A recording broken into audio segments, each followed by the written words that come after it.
इससे पहले हम आपको वर्गमूल एक तो गुणनखंड विषय बता चुके हैं, दूसरा भाग विवरण। अब इसके कुछ ऐसे सवाल हैं जो संख्यात्मक सवाल हैं, जैसे वह छोटी से छोटी संख्या ज्ञात कीजिए जिससे 6075 में गुणा करने पर गुणनफल पूर्ण वर्ग होता है। संख्या कितनी है? 6075। अब हमारे सामने दो स्थितियां हैं कि ये भाग विधि से किया जाए या गुणनखंड विधि से।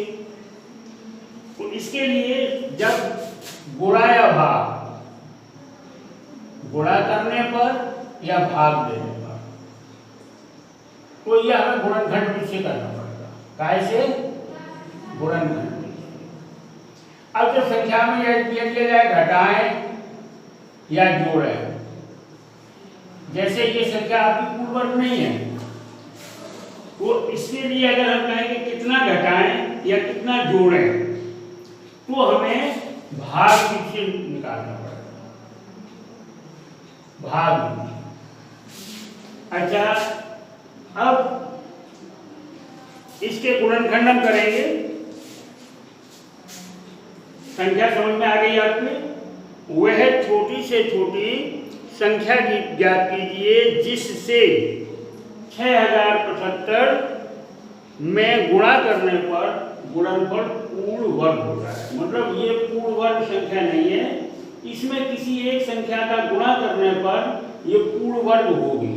तो हमें कितने का गुणा करना है ये जानने के लिए अभी हमने आपको बताया गुणा करना है या भाग करना है, तो हम गुणनखंड करेंगे।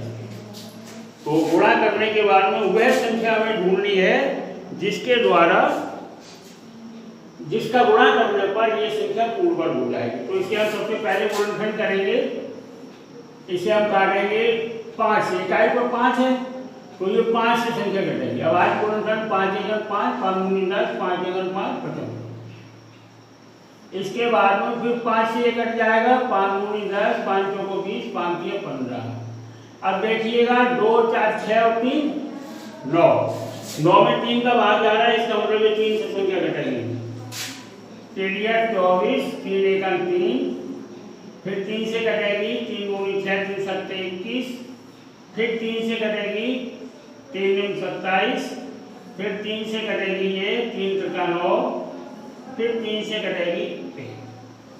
तो इसके गुणनखंड कितने हुए? 6075 के गुणनखंड हुए 5 × 5 × 3 × 3 × 3 × 3 × यानी 5 का एक जोड़ा ये बन गया, 3 का ये जोड़ा बन गया, 3 का ये जोड़ा बन गया। अगर इस संख्या में गुणा करने के लिए आता है तो हम 3 का गुणा और करेंगे। 3 का गुणा और करेंगे तो ये संख्या पूर्ण वर्ग बन जाएगी, यानी 3 का, क्यों 3 का जोड़ा नहीं बन रहा है।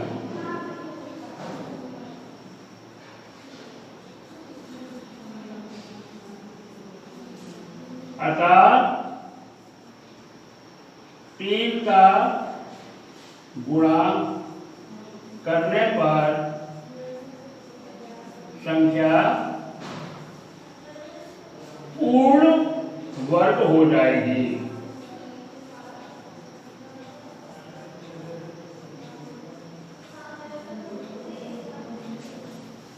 यानी इसमें 3 का गुणा और करते हैं तो यहाँ पर 3 का वर्ग हो जाएगा, 3 का जोड़ा हो जाएगा, यानी संख्या पूर्ण वर्ग हो जाएगी। यदि इसमें ये पूछा जाए कि कितने का भाग दें, तो अगर इसको हटा दिया जाए तो ये पूरा तीनों जोड़ा बन रहे हैं, 5 का भी बन रहा है, 3 का भी बन रहा है, 3 का बन रहा है। तो अगर हम 3 को हटाने के लिए भाग दिया जाए, तो अगर हम इसमें 3 का भाग दे देंगे तो भी ये संख्या पूर्ण वर्ग हो जाएगी।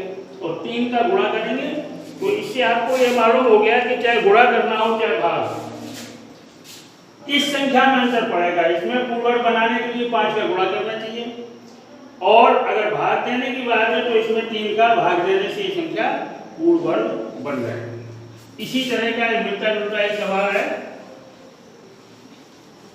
अब मान लो कुछ संख्याएं दी गई आपको, जैसे संख्याएं दी गई आपको 6,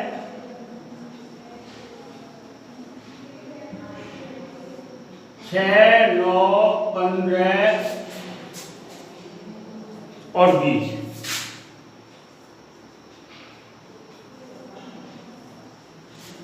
सवाल में ये कह रहे हैं कि वह छोटी से छोटी पूर्ण वर्ग संख्या हमें ज्ञात करनी है, जिसमें इन संख्याओं से मतलब जो पूर्णतः विभाजित हो, इनसे 6, 9, 15 और 20 से, और पूर्ण वर्ग भी हो। तो इसे मालूम करने के लिए सबसे पहले हम इसका एलसीएम लेंगे, लासापा। 6, 9, 15 और 20, इनका एलसीएम भाग भी हम इसी तरह लेते हैं। 2 से ये संख्या कट रही है, ये कट रही है, पहले 2 से काट देंगे, फिर 2 से 10 कट रहा है ये वाला, तो 2 का भाग देंगे, ये संख्या जैसी है वैसी उतर आएंगी 5।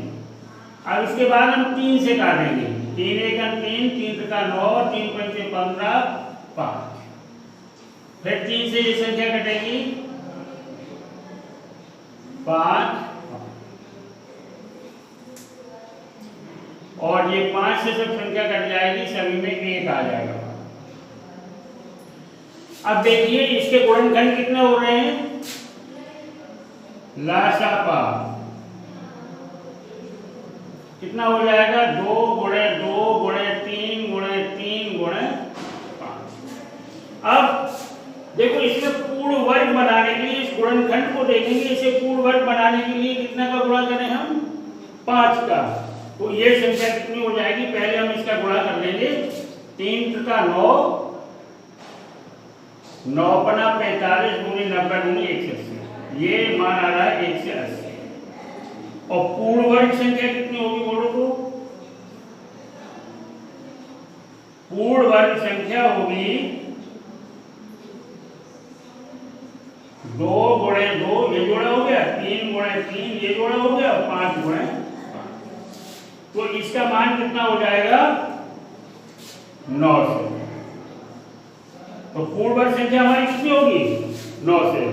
9 से में अगर 6 का भाग देंगे तो भी पूर्णतः चला जाएगा, 9 का भी चला जाएगा, 15 का चला जाएगा और 20 का भी चला जाएगा। इन चारों संख्याओं से ये विभाजित संख्या है और पूर्ण वर्ग संख्या है, और ये सबसे छोटी पूर्ण वर्ग संख्या है जिसमें इन चारों संख्याओं का भाग चला जाएगा।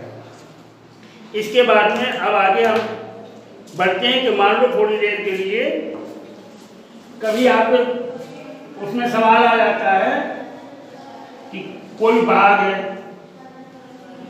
बाग में पेड़ों की संख्या दे दी गई, और पेड़ों की संख्या देने के बाद में उसने बाग में पेड़ इस तरह से लगाए कि मान लो अगर 10 पंक्तियां हैं तो प्रत्येक पेड़ में, प्रत्येक पंक्ति में 10 ही पौधे हैं, यानी जितनी पंक्तियां हैं उतने ही पेड़ हैं। अब उन्होंने हमें सिर्फ संख्या बता दी। संख्या बताने के बाद में अब हम पेड़ों की संख्या कैसे मालूम करें, तो ये निकालने के लिए पहले से ही दिमाग में रखो कि ऐसी संख्याओं में वर्गमूल लिया जाता है। जैसे कोई अगर कहता है कि संतरे के पौधे 15 से 21, बगीचे में कितना, 15 से 21 पौधे, 15 से 21 इस तरह से व्यवस्थित किए गए हैं कि प्रत्येक पंक्ति में उतने ही पौधे हैं जितनी पंक्तियां हैं। तो इसका मतलब हम इसे यहां से चलेंगे कि माना पंक्तियां कितनी है, x, और एक पंक्ति में पौधे कितने हैं,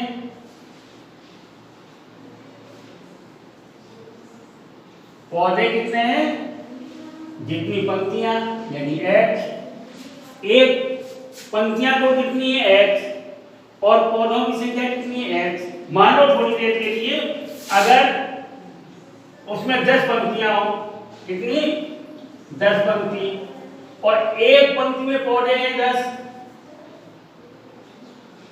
तो कुल पौधे कितने हो जाएंगे? 10 में 10 का गुणा कर दो 100। उसी तरह से कुल पौधे इसमें कैसे आ गए, मालूम तो है नहीं कि कितने पौधे हैं, तो कुल पौधे बराबर कितने हो गए? बराबर x गुणा x बराबर कितने हो गए? 10 पौधे हो गए। अब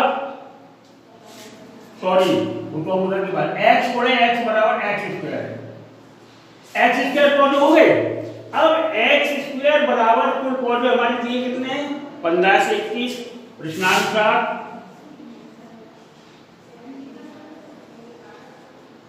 x स्क्वायर बराबर 15 से 21 हो गए। अब x स्क्वायर बराबर 15 से 21, अब हमें x का मान निकालना है, का x का। तो जब वर्ग लगा हुआ तो हम अगर इसका पूरे का वर्गमूल ले लें, दोनों पक्षों का वर्गमूल ले लें, दोनों पक्षों का वर्गमूल लेने पर, तो जब इसका वर्गमूल लेंगे तो मान कितना आ जाएगा? x, और इसका वर्गमूल लेंगे 15 से 21 का वर्गमूल लेंगे तो इसे हम अलग अलग 15 से 21 हैं भाग इससे निकाल देते, एक जोड़ा बना लिया, दोनों का 3 त्रिका 9, 4 को 16 ज्यादा हो रहे, 3 त्रिका 9, 3 9 6 और 9 6 15, 6 21।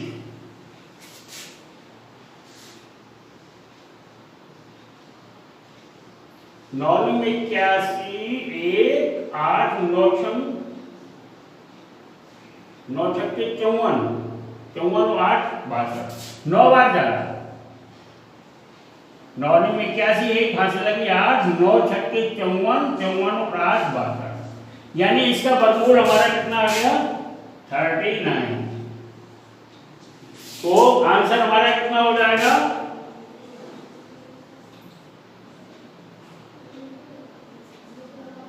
कुल पंक्तियां कितनी हैं?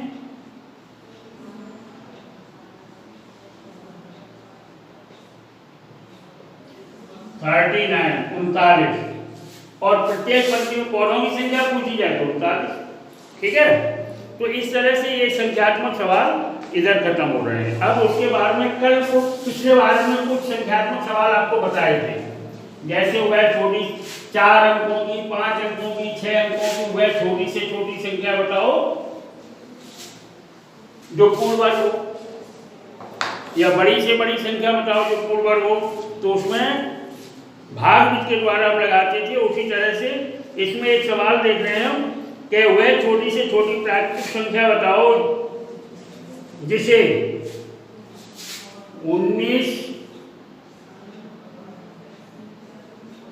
44 91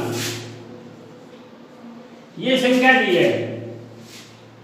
1,94,491 वह छोटी सी छोटी प्राकृतिक संख्या बताओ कि 1,94,491 में से घटाने पर, मतलब इसमें से कुछ घटाया जाएगा, घटाने पर संख्या पूर्ण वर्ग हो जाए। कितने पर? इसमें घटाने पर। सवाल अपना गणित में देख लेना, नहीं तो आप समझ लो सीधे सीधे कि हम इस संख्या में हमें घटाना है। क्या है? क्या घटाए, क्या घटाएं, ये आपको निर्देश मिल गया। यानी इस संख्या में हमें कुछ घटाना है तब ये संख्या पूर्ववर्ग बनेगी, तो इसे भाग से हम वर्गमूल निकालेंगे। अभी हमने आपको बताया था कि घटाने के लिए कहा जाए या जोड़ने के लिए कहा जाए तो भाग का प्रयोग होगा, गुणा करने के लिए या भाग देने के लिए तो गुणनखंड विधि का प्रयोग होगा। तो इसमें घटाने के लिए आ रहा है तो इसका इकाई की तरफ से पहले जोड़ा बना लेंगे। 19 4 को 16,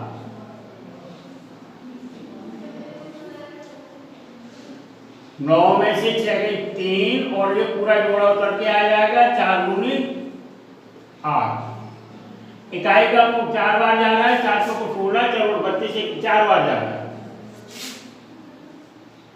400 को 16 1 4 और 32 और 1 33। अब इसमें फिर हम 4 जोड़ लेंगे, 4 जोड़ने के बाद में 14 में से 6 गए 8 और ये 91 फिर आ गया। इसमें 4 जोड़ने से मान आ गया 88, ये एक बार जा रहा। इसमें शेष कितने बच रहे हैं 10। तो जो शेष बच रहे हैं उनको घटा दो। जब हम 10 इसमें से घटा देंगे तो 91 कितने रह जाएंगे 81, संख्या पूरी पूरी कट जाएगी। तो ये पूर्ण वर्ग के रूप में हो जाएगी। बात समझ में आ गई। तो इसमें क्या घटाया जाए 10 घटा देना। 10 घटाने पर संख्या पूर्ण वर्ग हो जाएगी।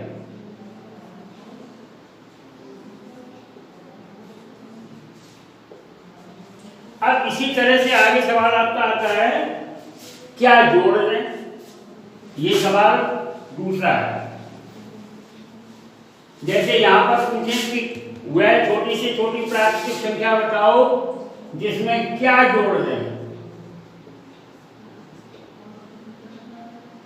क्या जोड़े कौन संख्या दे दी उन्होंने। एक संख्या दे रहे हैं 30, 64, 52। 30, 64, 52 ये उन्होंने संख्या दी है। वो ये कह रहे हैं कि वह छोटी से छोटी संख्या बताओ जो इसमें जोड़ दें जिससे ये संख्या पूर्ण वर्ग हो जाए। अभी ये पूर्ण वर्ग नहीं है तो घटाने और जोड़ने के लिए भाग का प्रयोग करेंगे। भाग का प्रयोग करने के लिए उसी तरह इकाई की तरफ से जोड़ा बनाएंगे। 5 बार 11 पचम 25, 5 बचा 64 उतार लिए, 5 यहाँ जोड़ दिया, 5 दूनी 10 आ गया। ये 5 बार जा रहा है। पचम 25 और 5 एकन 5। इसमें फिर हम +5 कर देंगे। 14 में से 5 के कितने बचे 9 और यहाँ कितना बचा 5, 5 में से 2 गए 3। 9 5 14 4 हाथ से 6 सही है। इसके बाद में हम कौन सा उठाएंगे 52। इस संख्या में हम ये जोड़ देंगे तो कितना हो जाएगा 1 से 10। इसका 1 अंक बंद करने, इसके 2 अंक बंद करने। 11 के बाद कितने बार जा रहा है 3 बार 33। तो 3 बार अगर हम देते हैं इसमें भाग तो इसमें शेष बचेगा। देखना 3 का 9 0 11 33। तो 12 में से 9 गए 3 बचा 4, 9 में से 3 गया 6। अगर यहां पर यह पूछा जाता कि क्या घटाएं तो घटाने के लिए तो हमारा जितना शेष बचता है वो घटा दें। लेकिन वो कह रहे हैं क्या जोड़ें तो जोड़ने के लिए इसका मतलब इससे बड़ी संख्या होगी। जोड़ने से इससे बड़ी होगी संख्या तो इसका मतलब बड़ी संख्या लाने के लिए 3 बार की जगह हम इसे 4 बार भाग दें। तो 4 यहां पर आ जाएंगे, 4 यहां आ गए। अब हम गुणा करें तो 4 का गुणा करने से नीचे की संख्या बड़ी आ जाएगी। 4 को 16 और ये 44।